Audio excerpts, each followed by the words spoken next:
আচ্ছা, জীবনে কখনো কোনো মৃত ব্যক্তিকে গোসল করিয়েছেন? যদি কখনো সুযোগ হয় তাহলে সেই মৃত ব্যক্তিকে গোসল করাবেন।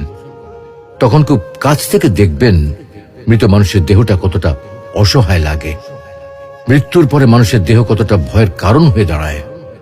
সুযোগ পেলে রাতে লাশটা পাহারা দেবেন, তখন বুঝতে পারবেন প্রিয় মানুষটার লাশ রাতের বেলায় আপনার কাছে কতটা অদ্ভুত লাগে, কতটা ভয়ের কারণ হয়ে ওঠে, কতটা আতঙ্কের কারণ হয়ে যায়। সুযোগ পেলে মৃত ব্যক্তির শরীরে একটু হাত লাগিয়ে কিছুক্ষণ তার স্পর্শ নেবেন। আপনি তখন উপলব্ধির সুযোগ পাবেন এই পৃথিবীতে বিশাল প্রভা প্রতিপত্তি মৃত্যুর পরে কতটা নির্যাতনের রূপ নেয়। সুযোগ পেলে আপনজনদের লাশ কবরে নামাবেন খুব আগ্রহ নিয়ে।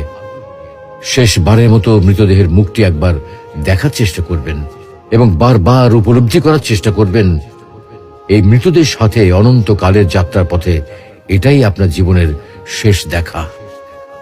সুযোগ পেলে মাঝে মধ্যে কবরস্থানে গিয়ে নীরবে কিছুক্ষণ দাঁড়াবেন। এরপর মনে মনে চিন্তা করবেন জীবনের লাভ ক্ষতির হিসাব। এই মৃত মানুষগুলো এই পৃথিবীতে কি করে গেছেন, কাদের রেখে গেছেন।